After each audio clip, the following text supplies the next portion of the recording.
지금은 은퇴하신 한국교회에 참 존경받는 목사님이 한 분이 계십니다. 근데 한 번은 그분이 주일 예배를 마치고 내려왔는데 자신을 대학 교수라고 밝힌 한 사람이 찾아와서 이렇게 질문을 하더랍니다. 목사님, 사람들이 하나님이 있다고 믿는 이유가 천국이 있었으면 좋겠다라는 그런 바람 때문이 아닌가요? 그럴 가능성이 꽤 크지 않겠습니까? 라고 질문을 했다고 합니다. 그래서 그 목사님이 그 사람의 질문을 듣고 오히려 이렇게 역질문을 하셨다라고 합니다. 교수님, 사람들이 하나님은 없다고 믿고 싶은 것이 지옥이 없었으면 좋겠다라는 두려움 때문은 아닐까요? 그렇게 질문을 했더니 오히려 그 교수님이 그렇게는 생각해보지 못했다라는 그런 표정으로 그럴 수도 있겠네요 라고 진지하게 대답을 했다고 합니다. 그 교수님은 그동안 왜 그리스도인들은 억지로라도 하나님을 믿으려고 하는가 이렇게 비판적인 의문만을 늘 제기했었습니다. 그런데 그 목사님의 질문으로 역발상이 일어난 것이죠. 왜 사람들은 그토록 그렇게 하나님을 거부하고 믿지 않으려고 하는가?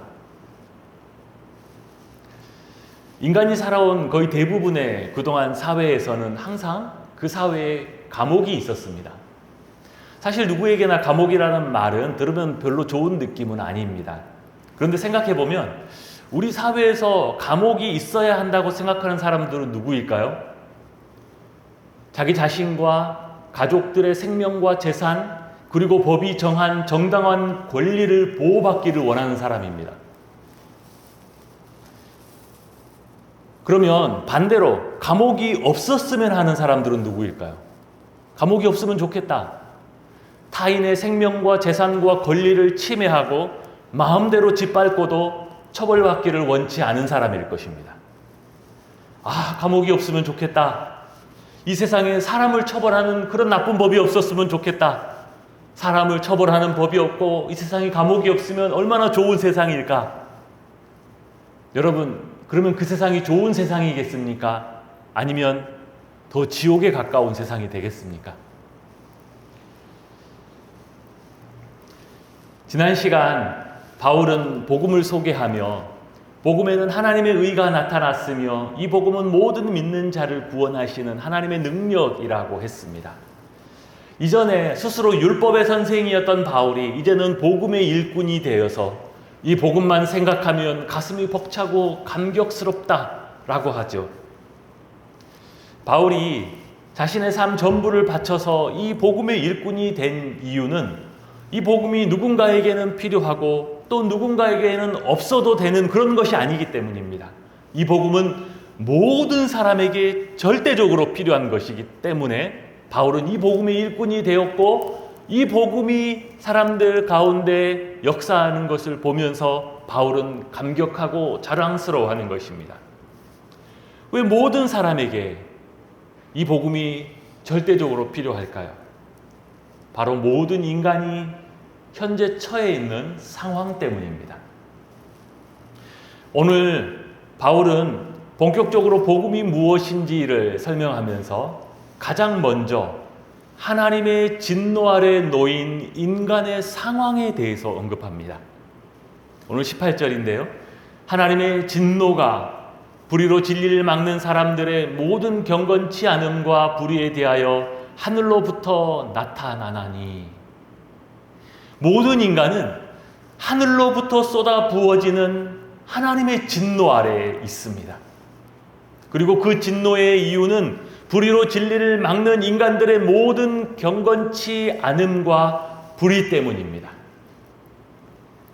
우리는 복음을 설명하는 바울의 이 출발점에서 적지 않게 놀라게 됩니다. 복음을 설명하는 그 출발점이 하나님의 사랑, 하나님의 위로, 하나님의 축복, 아니면 어떻게 성공하느냐, 어떻게 고난을 극복하느냐, 또는 어떻게 천국에 가느냐 등등 이런 것들이 전혀 아니에요. 오늘날의 기준으로 보자면 바울은 정말 미숙한 설교자임에 틀림없습니다. 사람들의 마음을 열려면, 교회에 많은 사람들을 모이게 하려면 일단 그들이 원하는 이야기, 듣기 좋아하는 이야기, 듣고 있으면 마음이 따뜻하고 뭔가 위로가 되는 이야기를 해줘야 됩니다. 그런데 지금 바울은 복음을 설명하며 그의 첫 설교가 하나님의 진노입니다. 누구나 들으면 부담스럽고 듣기 힘들고 더러는 불쾌할 수도 있는 이야기입니다. 심지어 오늘날에 적지 않은 사람들은 나는 인간이 그만큼 진노의 대상이 될 만큼 죄인이라는 것에는 동의할 수 없습니다. 이런 사람이 많은 상황에서 바울은 처음부터 이 하나님의 진노를 가장 먼저 이야기합니다. 정말 바울이 미숙한 설교자가 아니라면 그는 왜 이 하나님의 진노, 그리고 이 진노 아래에 있는 인간의 운명에 대해서 가장 먼저 설명하고자 하는 것일까요? 바울은 여기에서 시작하지 않으면 결코 복음을 복음으로 바로 세울 수 없다라고 확신하고 있기 때문입니다. 누구든지 이 하나님의 진노 아래에 있는 인간의 운명을 깨닫지 못한다라면 복음을 원하지 않을 것이기 때문입니다. 아니, 복음이 왜 필요한지도 깨닫지 못할 것이기 때문이지요. 왜 수많은 사람들이 예수의 복음만이 나의 유일한 소망임을 온전히 깨닫고 고백하지 못할까요? 이 출발점에 서본 적이 없기 때문입니다. 이 출발점을 거치지 않고 바로 복음이 주는 유익과 은혜와 혜택으로 바로 직행해서 들어갔기 때문이죠. 그러니 예수 믿는 사람이 어떤 사람인가? 예수 믿는 사람은 더 착하게 사는 사람이지, 예수 믿는 사람은 어떤 사람인가? 믿고 주일 안 빠지면 뭔가라도 하나 더 복을 받아야 되는 사람이지 라고 율법주의나 기복주의가 진짜 기독교 신앙인 줄 오해하고 살아가게 됩니다.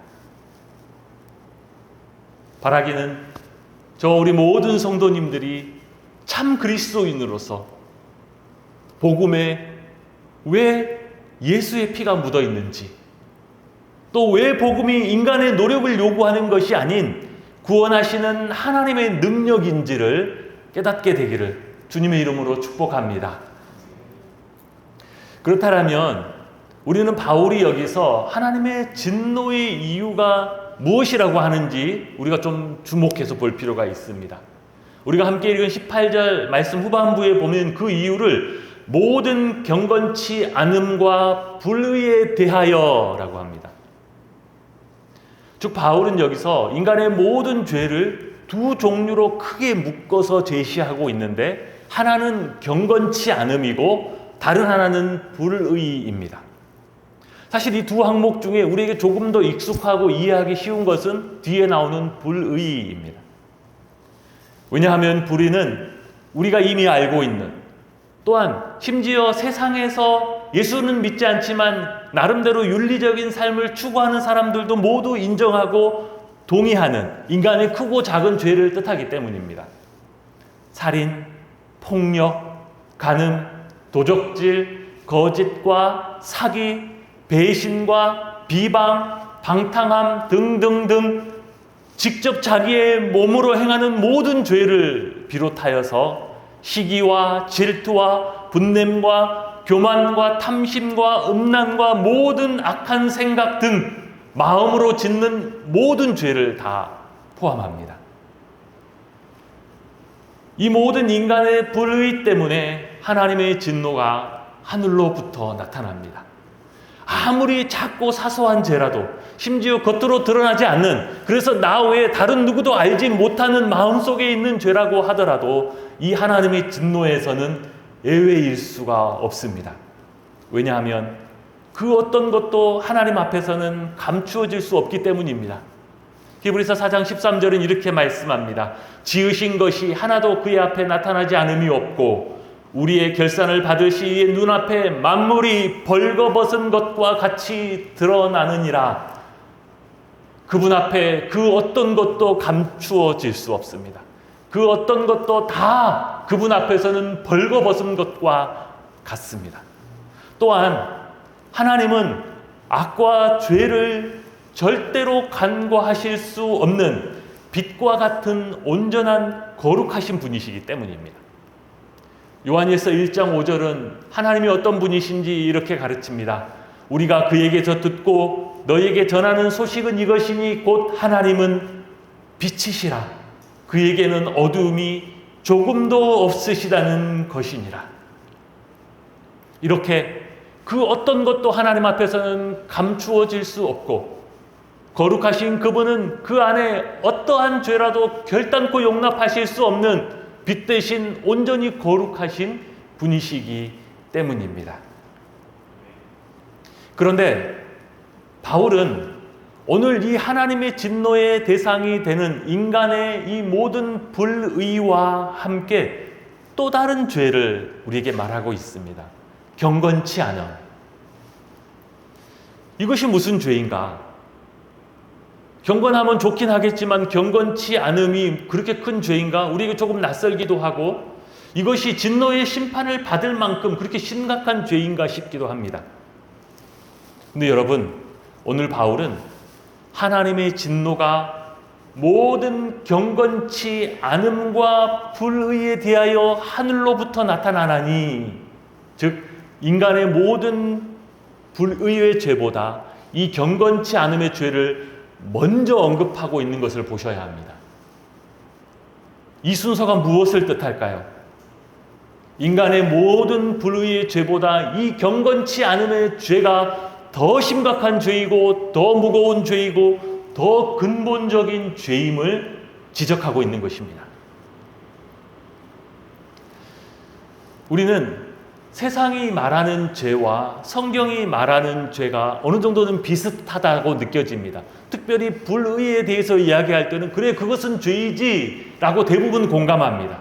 그러나 이 경건치 않음의 죄에 대해서는 성경이 말하는 죄와 세상이 말하는 죄가 너무나 많이 또 차이점이 있다는 것을 발견합니다.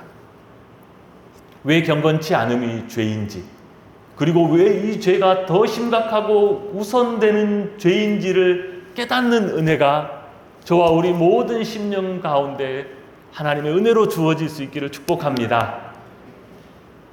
이 경건치 않음의 죄가 어떤 죄냐? 하나님께 영광을 돌리지 않는 죄입니다. 하나님을 하나님으로 인정하고 그분께 합당한 영광을 돌리지 않는 죄, 그것이 경건치 않음입니다. 약간의 분위기 전환을 위해서 제가 재미있는 이야기를 한 가지 잠깐 하겠습니다. 백설공주가 계모 마녀에게 쫓겨서 한참을 도망가며 헤매다가 깊은 산 속에서 난쟁이의 집을 발견하고 그 안으로 들어갑니다. 지치고 너무 허기가 져서 들어갔는데 그 집안이 너무 깨끗하고 환하게 밝혀진 식탁에는 음식이 잘 준비되어 있고 따뜻하게 난로에 불도 피워져 있습니다. 따뜻한 그 집에 들어가서 거기에서 이것저것 배부르게 먹고 나니 피곤해서 졸음이 몰려옵니다. 그래서 여기저기 살피다가 한 방에 깨끗하게 준비되어 있는 침대가 있어서 거기 누워서 그만 잠이 들고 말았습니다. 시간이 지나서 난쟁이들이 돌아왔습니다. 난리가 났습니다. 누가 이렇게 무례하게 지저분한 신발을 신고 들어왔느냐? 누구냐? 누가 감히 허락도 없이 남의 음식을 이렇게 다 먹어버렸느냐? 세상에 참 많이도 먹었네. 그렇게 떠들고 있는데 한쪽 방에서 코 고는 소리가 나서 가보니 예쁜 공주가 자고 있습니다. 그래서 더 난리가 났습니다. 누구냐? 이 사람이 왜 여기 있느냐? 한번 깨워봐라. 네가 깨워라. 왜 나한테 시키냐? 이러면서 자기들끼리 난리가 났어요. 난쟁이들이 야단이 난 것은 누가 왜 주인의 허락도 없이 무례하게 들어와서 이렇게 더럽히고 먹어치우고 남의 침대에 허락도 없이 누워 자고 있냐는 것입니다. 그런데 만약 잠에서 깨어난 공주가 이렇게 말한다면 어떨까요? 당신들 무슨 소리냐? 여기 있는 모든 것들은 주인이 없는 것들이다. 내가 처음 발견했고 원래부터 있던 것들이고 자연이 생겨난 것들이다. 그러니 누가 어떻게 사용하던 지저분하게 더럽히건 말건 먹어치우건 말건 어떻게 잠을 자건 그건 누가 상관할 바가 아니다. 당신들이 뭔데 지금 이래라 저래라 하느냐. 얼마나 황당하겠습니까? 하나님이 만든 세상에서 날마다 밝은 해가 뜨고 맑은 공기, 시원한 바람이 불고 들에는 때를 따라 형형색색의 꽃들이 피고 사슴이 뛰어다닙니다. 땅에서는 곡식과 나무가 자라 때를 따라 먹을 양식과 집을 지을 제목을 내어줍니다. 살아있는 모든 가축들은 때를 따라 자라고 번성합니다. 사람들의 지혜가 자라니 이제 땅은 여러 광물을 내어주고 금속들을 내어주고 각종 기계를 만들어 문명을 발전시킬 재료들을 내주었습니다. 이제 모든 사람들은 이렇게 말합니다. 이것들 다 원래 있었던 것들이다. 이것은 주인이 없는 것이고 그러니 누구나 마음대로 써도 되는 것들이다. 누구든지 마음대로 할 수 있는 것이고 그 누구도 뭐라고 할 수 있는 것은 아니다. 그러나 여러분, 세상에 주인이 없는 것은 단 하나도 없습니다. 다 하나님의 것입니다. 그런데 다 하나님의 것인데 그 모든 것들을 무례하게 더럽히고 마음대로 먹고 자고 모든 것들을 자기 뜻대로 다 누리면서 그러면서도 하나님을 부인하고 모욕하고 그의 합당한 영광을 돌리지 아니하고 원래 주인 없는 거야. 아무도 상관할 수 없는 거야. 이 창조의 세계를 조금만 유심히 살펴보면 그 창조하신 분이 있음을 누구나 알 수 있고 또 이미 그들의 양심이 창조주의 존재를 의식하고 있음에도 불구하고 하나님께 영광을 돌리지 않는 이 경건치 않은 이들의 의도적인 죄악을 오늘 성경은 이렇게 지적합니다. 19절부터입니다. 우리 같이 한번 읽어보겠습니다. 19절부터 21절 좀 길긴 하지만 같이 한번 읽어봅니다. 시작. 이는 하나님을 알만한 것이 보이셨느니라. 창세로부터 그의 보이지 아니하는 것들 곧 영원하신 능력과 신성이 그가 만드신 만물에 분명히 보여 알려졌나니 그러므로 그들이 핑계하지 못할지니라. 하나님을 알되 하나님을 영화롭게도 아니하고 감사치도 아니하고 오히려 그 생각이 허망해지며 미련한 마음이 어두워졌나니. 하나님을 알되 하나님을 영화롭게도 아니하며 감사치도 아니하고 어떻게 너희가 그럴 수 있느냐? 그것도 하나님의 형상으로 지음받아 그 어떤 피조물보다 더 하나님을 잘 아는 너희가 가장 하나님의 영광을 드러내고 하나님을 영화롭게 해야 될 너희 인간이 하나님을 알되 하나님을 영화롭게도 아니하고 감사치도 아니하고.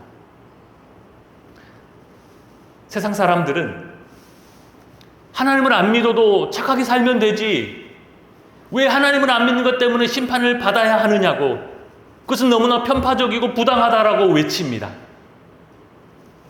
그러나 온 세상의 주인 되시는 그 하나님을 부정해버리는 죄는 그 세상 안에서 짓는 그 어떤 죄와도 비교할 수 없는 무거운 죄가 됩니다.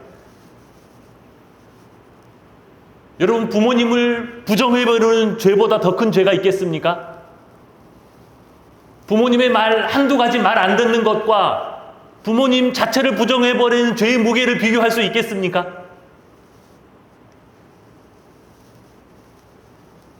이것이 바로 바울이 하나님의 진노가 모든 사람들의 경건치 않음과 불의에 대하여 하늘로부터 나타난다라고 말한 그 이유입니다.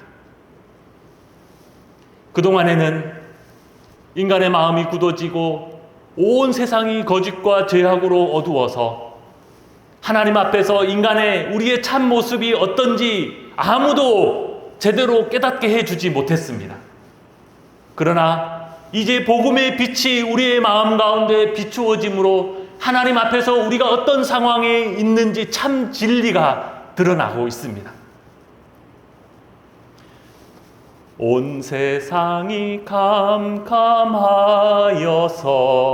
참 빛이 없었더니 그 빛나는 영광 나타나 온 세계 빛이었네. 그동안에는 그 누구도 그 무엇도 어둠 속에 있는 인간이 어떤 상황인지를 드러내주지 못했어요. 그런데 이 복음의 빛이 우리의 마음을 비출 때 이제 우리는 드디어 우리가 살아온 삶의 참 모습을 보게 되었습니다. 내가 얼마나 그동안 하나님을 영화롭게 하는 것과 상관없는 삶을 살았는지, 내가 얼마나 하나님을 떠나 있었고 나의 경건치 않음과 불의로 하나님의 그 진노를 피할 수 없는 죄임을 이 복음의 빛이 드러내어 주었습니다. 그러므로 그 복음의 빛이 우리에게 비치고 그 복음이 하나님의 능력으로 우리 안에서 역사할 때 우리 안에서 나타나는 첫 번째 변화는 단순히 조금 더 착해진 삶을 살아가는 그런 수준이 결코 아닙니다. 그 복음의 빛과 그 능력은 우리의 마음을 돌이켜 회개하여 하나님께 돌아오게 하고 온 마음으로 하나님을 사랑하게 하고 그 하나님을 영화롭게 하는 일을 가장 먼저 하게 합니다. 복음의 능력은 경건치 않은 삶을 살았던 죄인들에게 하나님께 돌아오는 회개의 감격과 그 하나님을 아바 아버지라고 부르는 은혜와 이제 오직 하나님의 영광을 구하는 삶으로 우리를 이끌어 가십니다. 이 복음의 빛이 우리의 마음에도 밝게 비추어져서 우리의 심령이 온 마음으로 하나님 앞으로 돌아가고 하나님을 더욱 사랑하고 온 세상의 창조자 되시는 주인 되시는 그분께 합당한 영광을 돌리는 우리 모든 개선문교회 성도님들 다 되실 수 있기를 주님의 이름으로 축복합니다. 아멘.